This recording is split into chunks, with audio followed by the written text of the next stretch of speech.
Un'altra cosa importante che vi volevo dire qual è questa, che come nel Logic Pro 9 anche qui abbiamo la possibilità di scegliere diciamo più channel strips contemporaneamente, diminuirne il volume, assegnargli dei plugin, magari un'equalizzazione per esempio. Ecco, ovviamente vedo solo quella della cassa, però in effetti mi ha messo l'equalizzazione dappertutto, e allo stesso modo toglierla, scusate. Perfetto. E così per tutto quello che riguarda anche i waves, insomma tutto quello che riguarda questo discorso qui. Qua abbiamo il pampottaggio, qui molto bello anche questo, fatto molto bene. L'icona, qua c'è l'icona che possiamo modificare molto in stile GarageBand, possiamo scegliere quello che vogliamo in base al tipo di strumento che andiamo a registrare. In questo caso potrebbe essere appunto qui c'è la cassa. Nel caso di un set intero, magari quando facciamo il mix down di tutta la batteria, possiamo decidere quindi di mettere questo tipo di icona. Nel caso invece di ogni singolo pezzo, per esempio, possiamo decidere appunto cassa. Scusate, questo è un overhead, quindi sostanzialmente si tratta di piatti. A me piace sugli overhead, chi ha visto i tutorial riguardo il missaggio della batteria sa che a me cioè, mi piace isolare i piatti dal resto dello strumento, almeno dai panoramici, perché tanto il suono potente della batteria ce l'abbiamo dai microfoni comunque che riprendono da vicino, insomma. Quindi bass drum andiamo a mettere la cassa, rullante andiamo a mettere il rullante con tanto di bacchette, poi c'è il tom 1. Questo ci aiuta tantissimo a capire dove stiamo lavorando.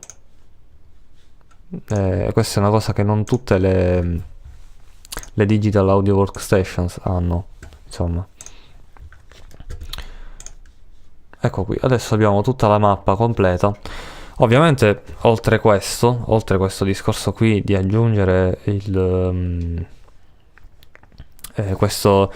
simboli, diciamo, per avere un riscontro diretto quando andiamo a lavorare, sia sul mixer che sulla finestra di arrange, che adesso premetto che si chiama main window. Ecco, main window, io se la apro mi riapre la stessa cosa, quindi prima Logic Pro 9 la chiamava arrange, adesso si chiama main window. Quindi oltre a questo discorso qui di visualizzare diciamo quello che andiamo a registrare in questo modo, per esempio faccio un altro piccolo esempio. Input 1 sempre, mettiamo che possiamo fare questo. Nel caso del basso, un bel Fender Jazz rosso, ecco. Quindi anche andando poi sul mixer ci rendiamo conto appunto che è stata creata questa nuova channel strip, sempre mono nel caso in cui registrassimo in mono, appunto, con un solo microfono pampottato al centro.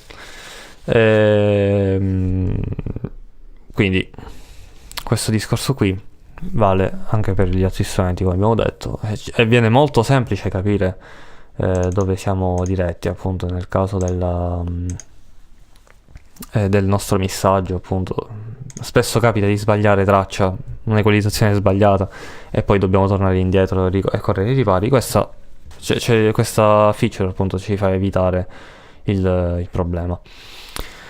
Quindi ritornando al discorso appunto di non confondersi, possiamo utilizzare anche i colori. Abbiamo la color palette che si trova appunto in questa zona toolbar.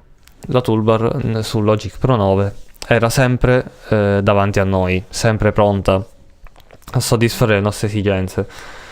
Su Logic Pro 10 ho notato che in ogni progetto possiamo modificarlo a nostro piacimento. Cioè, mi spiego, generalmente nei programmi, quando si fa Customize Toolbar, si fa per tutti i progetti, per tutte le possibilità, insomma, per tutti i progetti che andiamo ad aprire. In tutti i progetti troveremo la stessa toolbar che abbiamo customizzato in un singolo progetto. Invece qui ogni progetto ha una toolbar diversa, quindi nel nostro caso diciamo quello che è selezionato di default è questo, quindi track zoom, split by playhead, split by locators, join, bounce regions e tutto il resto, insomma. Quindi quello che dobbiamo invece selezionare è quello che appunto non è selezionato di default. Quindi nel caso bounce è molto utile, import audio è utilissimo, perché al posto di andare a fare file, import audio file, abbiamo direttamente import audio da qui. Scegliamo la nostra traccia e andiamo a importare l'audio che ci serve nel caso di una traccia guida, di una sequenza, qualunque cosa. Sì, poi Stretch to Locators, questo pure è un interessante feature che credo che nel Logic Pro 9 non ci fosse. Crop pure è interessante, però devo dire che quella che cioè, mi è stata sempre utile è Split by Playhead. Cioè la traccia viene sostanzialmente tagliata sul cursore, quindi io mi seleziono la traccia e mi viene esattamente tagliata dove è il cursore.